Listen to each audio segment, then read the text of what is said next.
É, eu espero que Joana de Ângeles possa estar me ajudando um pouquinho a falar das suas encarnações, dos seus sofrimentos, da sua dor, mas principalmente deste amor que ela teve por Jesus. Que vocês também tenham paciência comigo e como nós vamos falar da vida delas, as explicações vão ser meio rápidas, porque são 4 encarnações. Eu até estou olhando aqui no relógio para dividir direitinho, né? Para poder dar certo.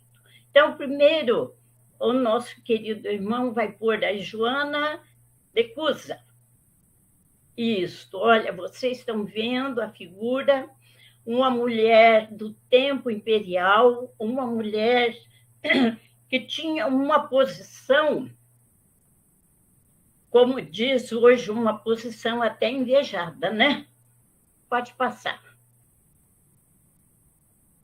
Foi uma mulher mencionada nos evangelhos que, depois do encontro que teve com Jesus, soube transformar suas dores, aflições conjugais em flores de paciência e abnegação.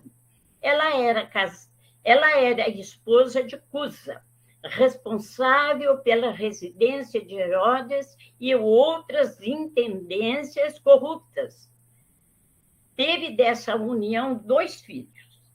Então, nós já estamos entendendo que essa mulher, na posição que ela tinha, que o marido tinha um bom emprego, o marido era um dos privilegiados de Herodes, e, como diz ali, ele cuidava da residência de Herodes.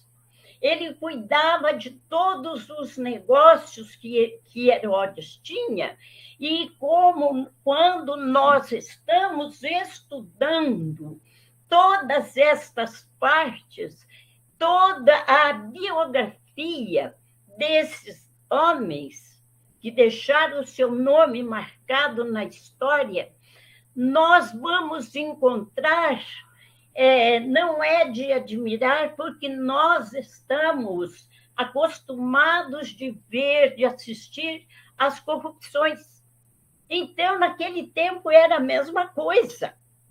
E do mesmo jeito que nós nos contingimos com esse problema, Joana de Cusa, que era uma mulher muito sensível, ela ficava desesperada de ver os negócios escusos do marido. E ela tinha uma serva que, como ela era muito boa para os seus serviçais, essa serva se condoía muito de ver o sofrimento que ela ficava toda vez que o marido fazia aquelas calfatruas dele, né? Como nós falamos aqui, né? As cachorradas. E ela, nesse sofrimento, então, essa serva, um dia falou para ela: minha senhora, tem um homem que se chama Jesus e que está consolando as pessoas, ele cura as pessoas. Por que a senhora não vai conversar com ele? Aí ela falou: mas eu acho que o meu problema não tem solução. Passado mais uns dias, a empregada tornou a insistir. A empregada falou para ela: minha senhora, ele fala tanto em liberdade, em paz. Ela pensou: meu Deus, é as 2 coisas que eu quero, não é? Eu quero liberdade e quero paz. Então, eu vou ver o que esse senhor, né? Ele vai, se ele tem algo que possa me favorecer. E ela vai Veja bem, e a serva dela falou, olha, a senhora pode deixar que eu transmito as palavras dele para a senhora. Porque a serva achou que ela não ia entender, porque Jesus, naquela época, ele estava falando em aramaico. Né? E ela, como uma cidadã romana, ela falava ali a língua dos romanos. Mas que interessante! Joana, ela foi procurar Jesus. E quando ela viu a figura de Jesus, ela sentiu uma coisa tão ardente dentro dela, que ela entendeu o que Jesus falou. Agora nós vemos, através dos estudos que nós fizemos, Jesus falou diretamente ao coração dela. E ela, claro que ela foi clamar para Jesus, né? Que ela falava, eu não suporto esse sistema do meu marido. E por isso há muita discussão, o meu lar não é um lar feliz. E o que eu faço? Né? O que eu faço? Eu quero ter liberdade dos meus pensamentos. E quero ter paz. E paz também dentro de minha casa. Então, Jesus, que nós sabemos que lê todas as preocupações que nós temos, Jesus fala com ela. Joana, só há um Deus que é o nosso Pai, e só existe uma fé para as nossas relações com o seu amor. Certas manifestações religiosas no mundo muitas vezes não passam de vícios populares nos hábitos exteriores. Porque na crença dela, nos templos dela, ela rezava, ela pedia. A gente fala rezar, mas a gente não sabe qual era o processo que eles usavam. Né? Mas ela não era atendida. E vê que Jesus diz para ela que todos os templos da terra são de pedra. Eu venho, em nome de Deus, abrir o templo da fé viva no coração dos homens, entre o sincero discípulo do Evangelho e os erros milenares do mundo. Começa a travar-se a batalha sem sangue de redenção espiritual. Agradece ao Pai o haver-te julgado digna do bom trabalho. Desde agora, teu esposo não te compreende a alma sensível? Compreender-á um dia. É leviano e indiferente? Ama-o mesmo assim. Não te acharias ligado a ele se não houvesse para isso razão justa. Serve-o com amorosa dedicação. Estarás cumprindo a vontade de Deus. Fala-te de teus receios e de tuas dúvidas. Deves, pelo Evangelho, amá-lo ainda mais. Os sãos não precisam de médico. Além disso, não poderemos colher uvas nos abrolhos, mas podemos amainar o solo que produz cardos envenenados, a fim de cultivarmos ele mesmo a videira maravilhosa do amor e da vida. Olha o que Jesus disse a ela. Tenha paciência. Seja abnegada. Como nós vemos numa outra mensagem que Jesus diz a Pedro, ele viverá. Ele vai viver e vai encontrar os processos de voltar para a redenção de seu próprio espírito. E nós vemos que Joana de Cusa, ela absorve aquelas palavras de Jesus. E junto com esta serva, ela vai sempre, que ela pode, vai ver Jesus. E ela fala para o marido dela que ela foi lá ver Jesus. Explicou. Aí ele pensou, deixa ela que vá. Pelo menos ela fica quieta, ela me dá sossego, né? É como diz o Adinho, quando ela está pensando nisso, eu posso fazer os meus negócios e ela não me incomoda. Olha, o machismo dos homens, né? Então, a mulher era indiferente, porque nós sabemos que naquela época a mulher, coitada, pouco pitava, né? Ela mais chorava e quietinha, calada e acabou, né? Então, Joana de Cusa, nós sabemos que é uma das primeiras não, é a primeira encarnação que este espírito se depara com Jesus. E nesse casamento, ela teve 2 filhos.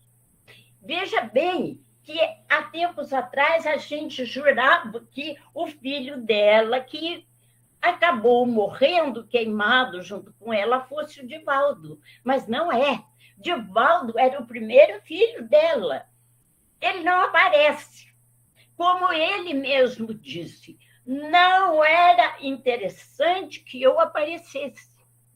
E nós vemos que, com o passar do tempo, né, que essa é a nossa esperança, que todos os grandiosos eles caem, porque tem aquele ditado que diz, quanto maior a árvore, mais bonito é o tombo, né? Então, o seu Cusa lá perdeu o emprego, né? Perdeu os privilégios, perdeu a regalia. E como ele estava acostumado naquela mordomia, ele não sabia fazer nada. Nossa! O homem ficou desesperado, de Jerusalém, eles voltaram para Roma, e lá ele começou até a ficar doente, porque já não tinha mais recurso, não tinha privilégio. Então, aquilo para ele foi uma desonra enorme, que é até por causa disso que ele veio a falecer. E Joana, com os 2 filhos, o que ela teve de fazer? Porque ela ficou sem recurso. Ela começou a trabalhar nas casas dessas pessoas importantes, e com o saldo que ela pegava, ela criou os 2 filhos. Foi quando houve o primeiro levante lá em Roma, que prenderam os cristãos, e que Nero queria que a rua fosse iluminada com fogueira humana. Olha, gente, que coisa horrorosa, né? E quem estava lá? Joana de Cusa e o filho dela. Que o filho dela, que era o menor, né? Quer dizer, já era moço já, mas não largava dela. Aí ele foi preso também, como se fosse cristão. E nós sabemos que isso aí, todo mundo sabe, que ela lá no tronco, lá amarrada, e ele também, e o soldado falava, renega Jesus, renega esse Cristo.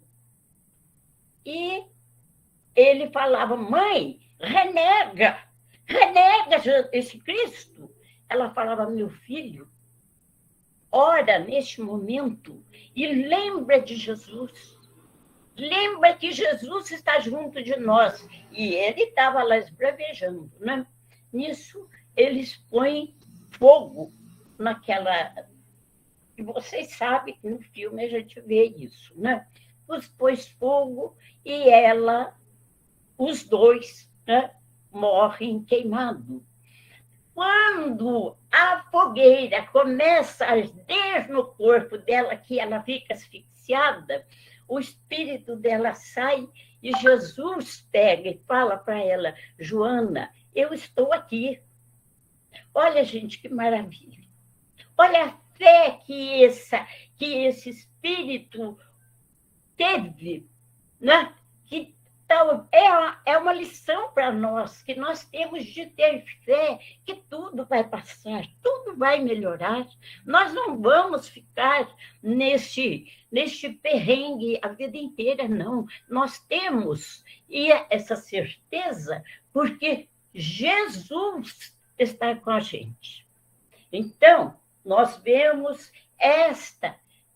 este foi um pequeno resumo que eu fiz de Joana de Cusa. Bom, agora nós vamos ver a outra encarnação dela. Clara de Assis. Ai, que gracinha! Essa aí é uma belezinha. Tanto que a minha professora, né, ficou gamada aqui nessa figura dela e falou para mim: ai, que maravilha! Eu falei: maravilha é esse espírito, né?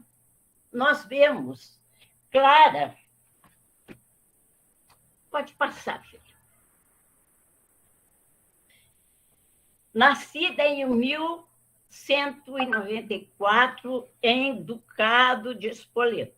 Clara de Assis foi a fundadora do ramo da ordem franciscana. Era de uma família nobre que esperava para ela um promissor casamento, que Clara, contrariando os planos da família, foge e vai para o convento.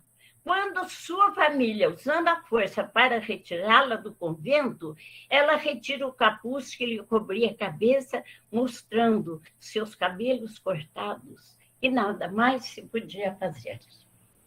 Então, nós vemos, esta menina disse que era de uma beleza sem par. Linda, linda. E a família, né, já estava toda debruçada que ia arrumar um ótimo casamento, um maravilhoso, um nobre casamento para a filha. Mas ela não se interessava por isso. Ela gostava, desde criança, ela gostava de mexer com os pássaros, mexer com os bichinhos, tratava bem os empregados, cuidava dos empregados, dos servos quando estava doente, machucados. E a família não falava nada porque não queria magoar aquela pérola que eles tinham dentro de casa, aquela pérola que ia trazer para eles muito lucro. Mas ela não se interessava por nada disso. E já mocinha, e eles falando: nós vamos arrumar um casamento para você. E ela falava: eu não quero me casar. E ela ia muito onde Francisco de Assis, ele já estava fazendo as pregações dele.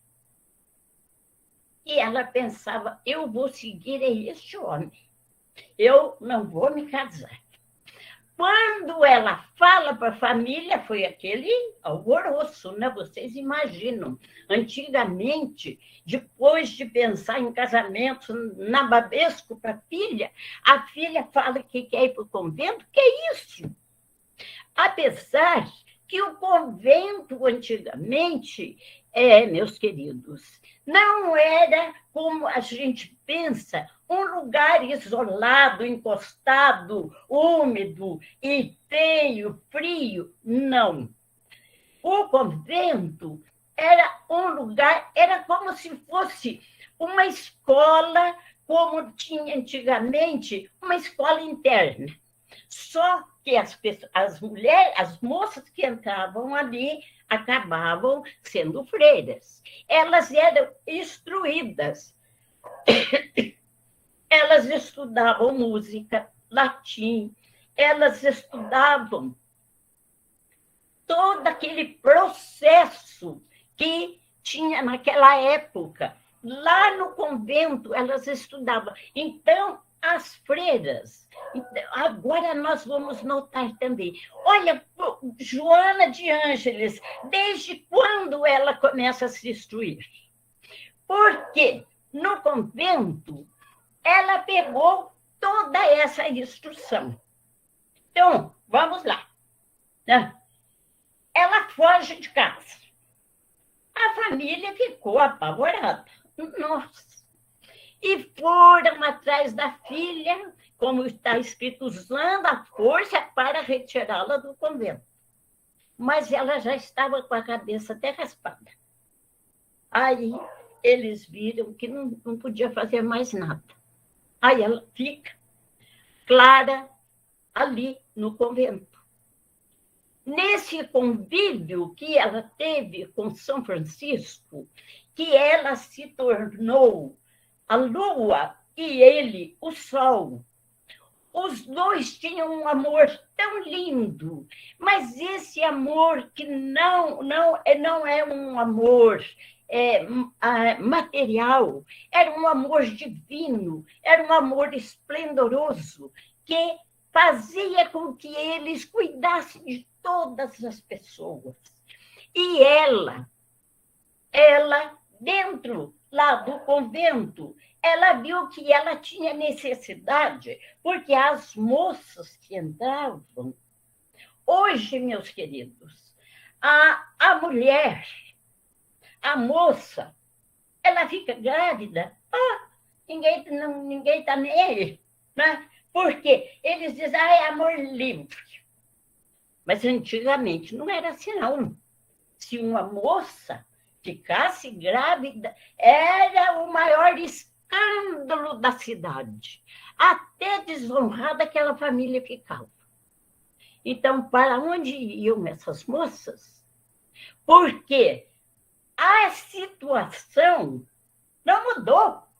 Antigamente tinha moça grávida e tinha moça que gostava de homem casado, era a mesma coisa, só que era às escondidas. E para que elas se prendessem dessa tentação, elas iam para o convento. Foi quando ela fundou a Ordem Franciscana. E veja bem que coisa interessante, no convento, ela cuidava de todas as freiras, aquelas meninas. Elas chamavam elas de minhas filhas. As freiras tinham tanta confiança nela, chorava no ombro dela, ela sabia de todos os problemas relacionados com a entrada delas no convento. E uma coisa interessante, ela dava passe nas mulheres. E ela punha a mão na cabeça delas e orava. O que acontecia? Ela tinha tanta força no amor dela pelaquela criatura que estava ali, que ela afastava os obsessores. E todo mundo queria ficar perto da irmã Clara, né? Ela se tornou diretora do convento ali, embora ela não queria, porque ela achava que ela estava ali para servir, não é para ter um cargo. Mas Francisco falou para ela, olha, com toda a instrução que você tem de tomar conta, você tem de ser a diretora aqui da Ordem Franciscana para as mulheres. Sabe qual foi a primeira atitude dela? Quando ele proclamou que ela era a diretora, né, ali do convento, ela pegou um balde d'água, uma bacia, pegou uns panos e lavou os pés de todas as noviças. Aí Francisco falou, mas por que essa atitude? Ela falou, olha, Jesus disse que para servir nós temos primeiro Para que nós sejamos servidos, nós temos de servir primeiro. Você não quer que eu seja diretora? Pois então eu vou servir as minhas filhas. E banhou os pés de todas elas. Gente, vocês já pensaram que maravilha? Clara de Assis, a irmã Lua, lavando os pés das noviças, dando passes. E aquele amor que ela tinha pelas pessoas foi crescendo de forma tal que ela se tornou Clara de Assis, porque esse Clara de Assis foi devido à grande atenção que ela tinha e o grande carinho que eles tinham um pelo outro. Então, nós vemos que Francisco já estava bem velhinho. Ele era 27 anos mais velho que ela. Então, ele já estava bem velhinho, já estava quase morrendo mesmo. Aí ela chamava ele de paizinho.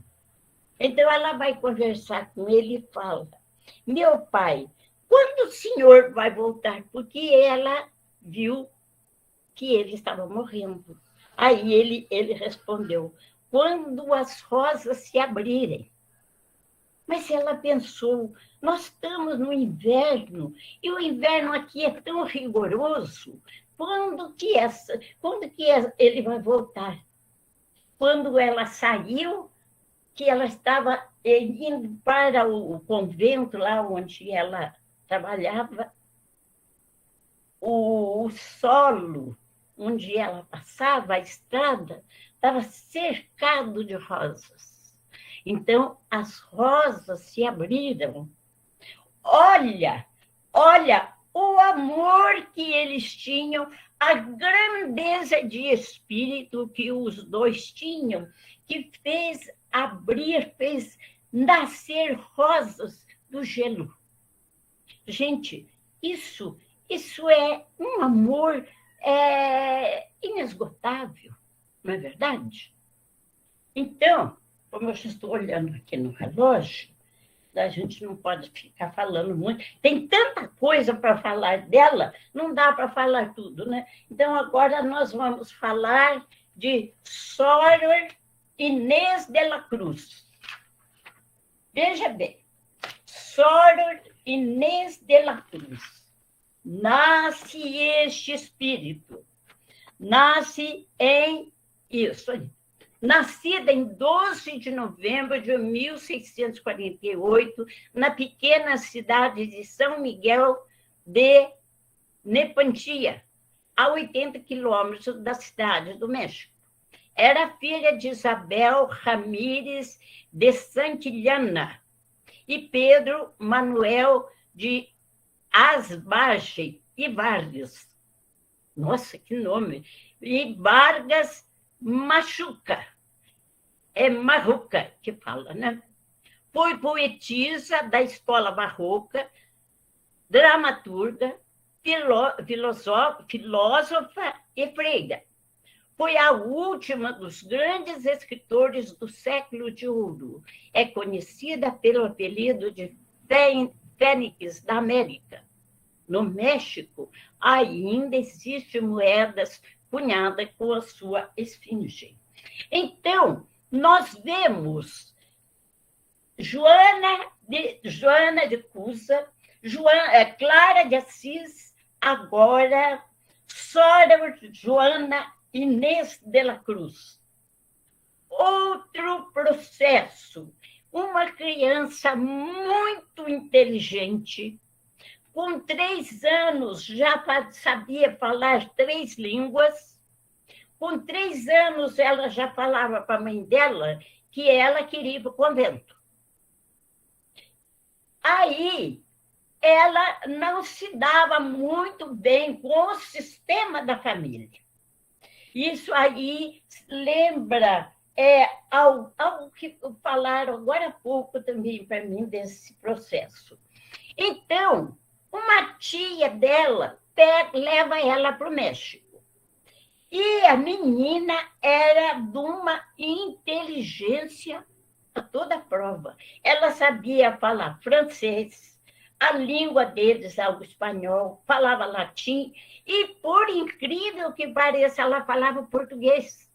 E falava a língua da mãe dela, que a mãe dela era descendente de índios, aqueles índios lá do México.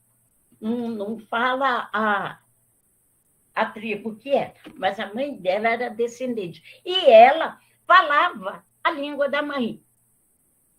Veja bem, uma criança, como se fosse agora no nosso tempo, nós diríamos que era uma criança superdotada, né? E ela foi poetisa da escola barroca.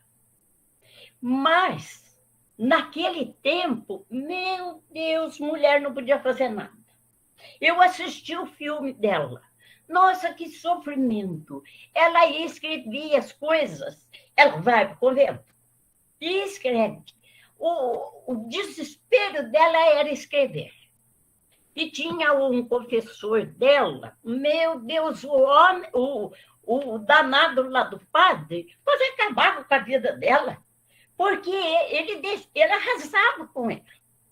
Porque ele não podia, a igreja não permitia que, principalmente lá no convento, tivesse uma escritora. Ela sai do convento. Ela sai do convento porque ela quer escrever. Então, o lugar que ela mais adorava eram as bibliotecas.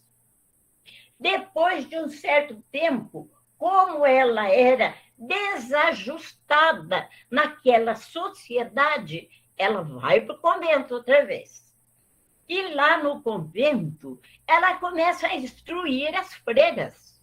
Ela começa a ensinar as freiras, começa a trazer aqueles livros que ela conseguia com muito sacrifício.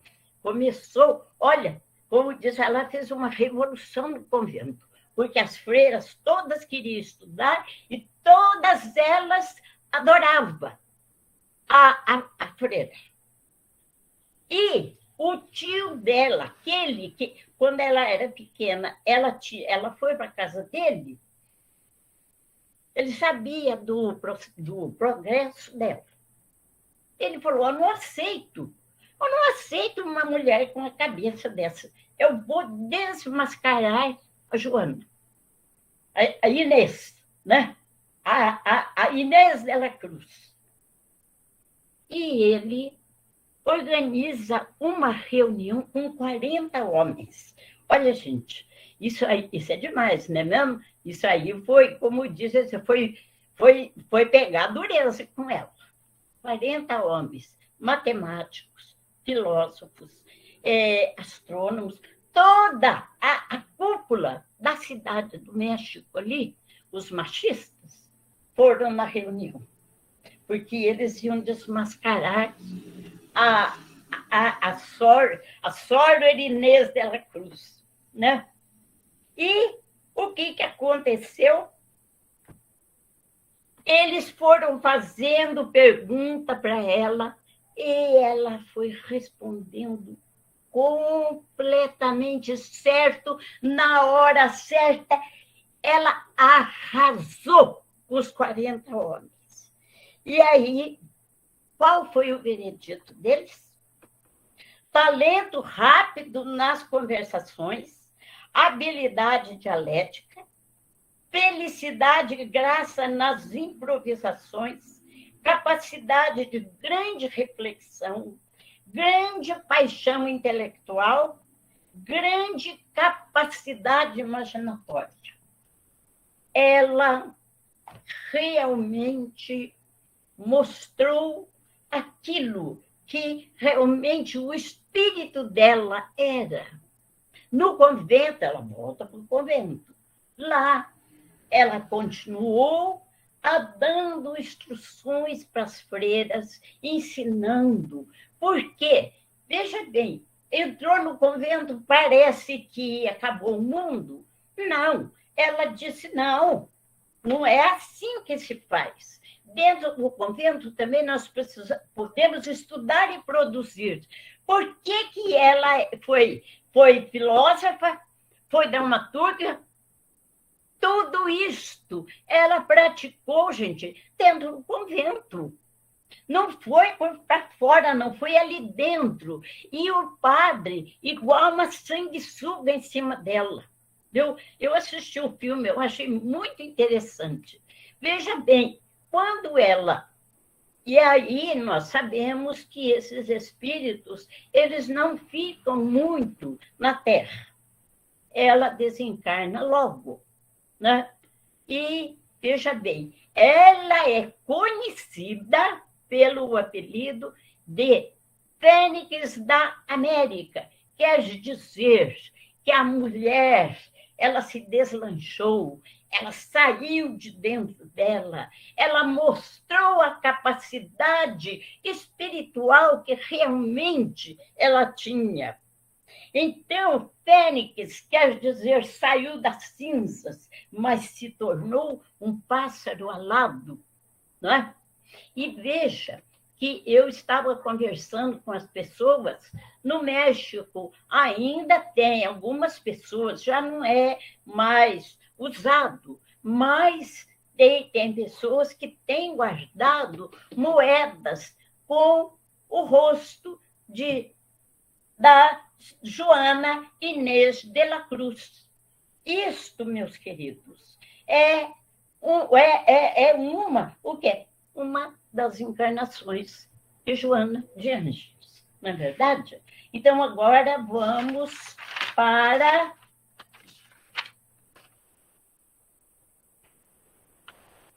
Joana de Ângeles. Então, nós vamos ver que Joana... Onde fica aqui meu rascunho? Né? Estou parecendo aquelas crianças que traz o rascunho para passar na prova, né?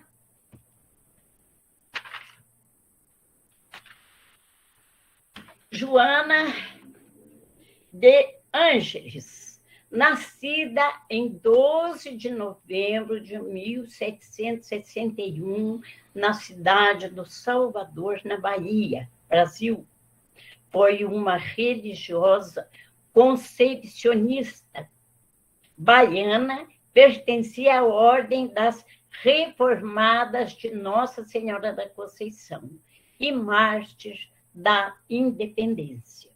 Então, nós vamos encontrar esse espírito reencarnado aqui no Brasil, né? Ela, Joana de Ângeles de Jesus. Ela era pobre, com toda aquela dificuldade, com todo aquele sofrimento que nós sabemos, né, das pessoas pobres, mas ela queria uma instrução, ela queria ganhar uma instrução. Mas como? Ela não podia. Entrou para o convento, né? Entrou para o convento, porque lá ela sabia, ela tinha convicção que, na verdade, lá ela pegou todos os... Quer dizer, ela foi lembrando, né? Aquilo veio do seu subconsciente, veio toda aquela gama de conhecimento que ela já tinha adquirido como a Sora Angélica, como aquelas outras encarnações dela, né? A Inês de la Cruz, como Clara de Assis. Olha a bagagem que esse espírito já trazia.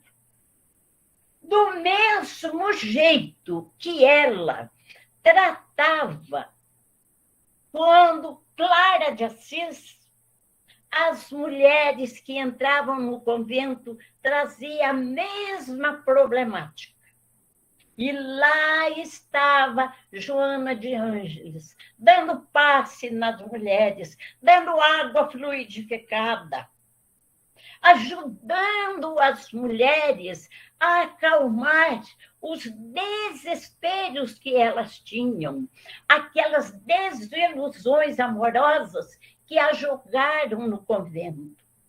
Lá estava ela, amparando a todos. Então, a missão dela não era de ter filhos, mas foi uma missão maternal, porque todas aquelas moças que entravam, ela considerava como filhas dela. E todo aquele problema que elas traziam, todos os problemas, aflições, aquelas dores, elas falavam, elas contavam para ela.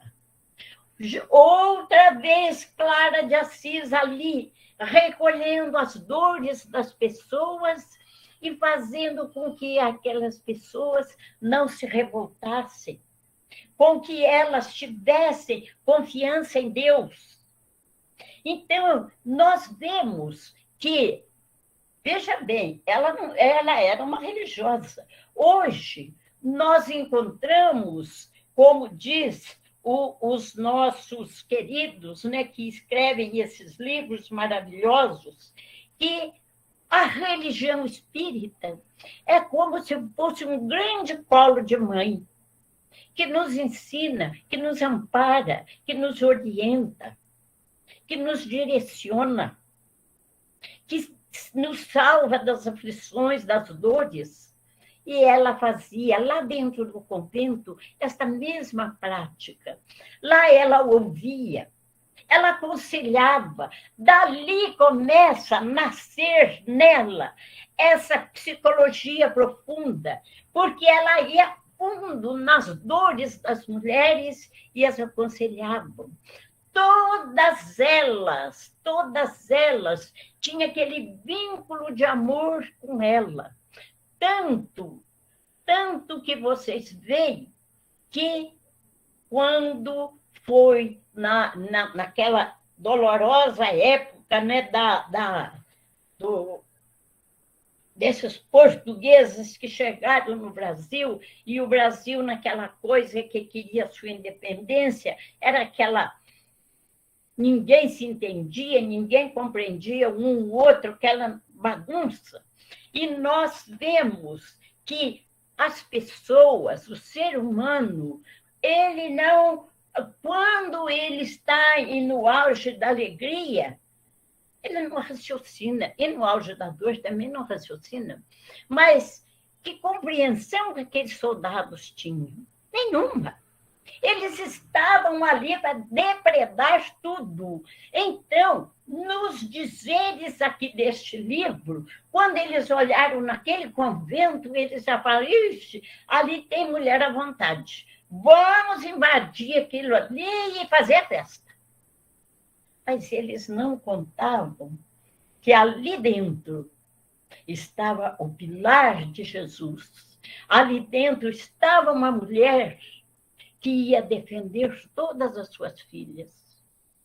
E nós sabemos que esses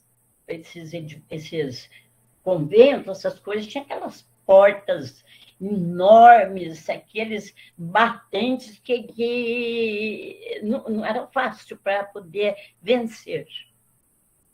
E eles estavam lá na porta como se fossem aqueles lobos famintos. Mas acontece que, nesse convento, tinha uma passagem secreta que ia para um outro convento lá bem longe. O que ela fez? Ela juntou as freiras e falou para elas, entra aqui, vamos embora. Aí, e a senhora, você não pode deixar que eu defenda a porta. E elas foram embora, e ela ficou ali. Quando vê a porta, cai pela força dos homens, e eles vê só aquela mulher ali. E ela falou, olha, para vocês entrar aqui é a casa de Deus. Não é assim que entra. Eles falaram, nós não queremos saber se é casa de Deus, nós vamos entrar. Ela falou, só se for por cima do meu cadáver. E aí um deles lá pega aquela baioneta, né? E enfia no coração dela. e ela cai em cima, morre em cima da poça do seu sangue. E nós sabemos que ela é uma heroína da história do Brasil.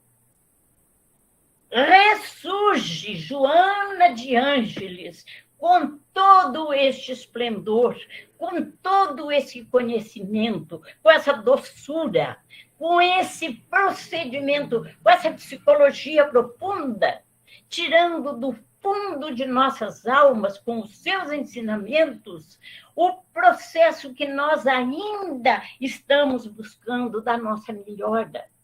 Porque estudar os livros de Joana de Ângeles é aprofundar dentro de nós, é buscar dentro de nós a fênix também que nós temos.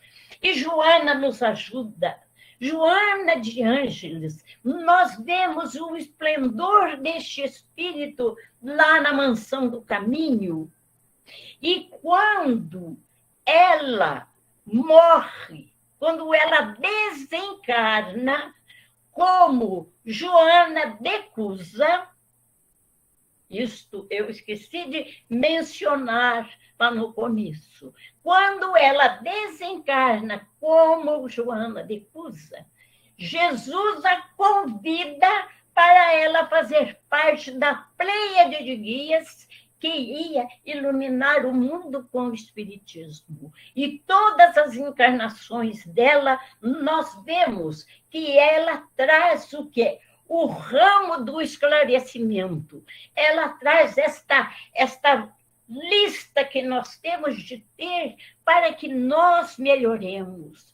Todos os livros de Joana de Ângeles é este maravilhoso poema dela para Jesus e dela para nós. Porque nós temos de nos mirar nos ensinamentos dela, que, se a graça de Deus permitir e vocês me aceitarem, nós vamos estudar os outros livros dela. O próximo é Jesus na Atualidade, que vocês vão ver a grandeza desse espírito, aquele amor que ela teve, que ela adquiriu como Clara de Assis, que ela foi divulgando dentro dos conventos. Gente, às vezes a gente pensa, né, vocês podem pensar, mas dentro de um convento, por quê? Porque naquele tempo as escolas não tinham permissão para a mulher ser uma poetisa, para a mulher ter um direcionamento. Não, a mulher ela tinha de aprender a cozinhar, bordar e ter filho. E agradar o marido. E acabou. A mulher era um bicho inacabado. Mas Joana de Ângeles, com todo o procedimento dela, desse espírito que veio trabalhando desde Joana de Cusa, ela trouxe para nós aquela liberdade que ela foi buscar com Jesus. Aquela paz que ela foi buscar lá naquela praia com Jesus, Joana de Ângeles oferece para nós hoje, nas suas literaturas, nos seus exemplos, nas suas mensagens. Nesta maravilha, quando nós olhamos a Mansão do Caminho, quando nós olhamos Divaldo trabalhando. E o importante, meus queridos, que nós sabemos, engraçado que eu já assisti umas 10 vezes o filme do Divaldo, e nós vemos o Nilson. O Nilson foi o filho dela, que morreu queimado. E um fato interessante, que Nilson, quando ele começou a trabalhar com o Divaldo, ele falava, Divaldo, eu não entendo Jesus, eu não quero nem compreender Jesus. Mas pelo carinho que Divaldo tinha com ele, nós vemos, até no filme, né? Ele acompanha Divaldo. E Divaldo todo dia falava de Jesus para ele, todo dia. E assim passou vários anos. Um dia ele falou, Depois que ele teve uma doença, e que a Joana de Ângela apareceu e falou para ele: meu filho, você recebeu uma moratória. Jesus está lhe permitindo mais um pouco aí na terra.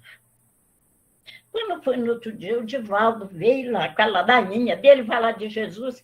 Ele falou: Divaldo, não precisa falar mais. Eu amo Jesus. Eu conheço Jesus.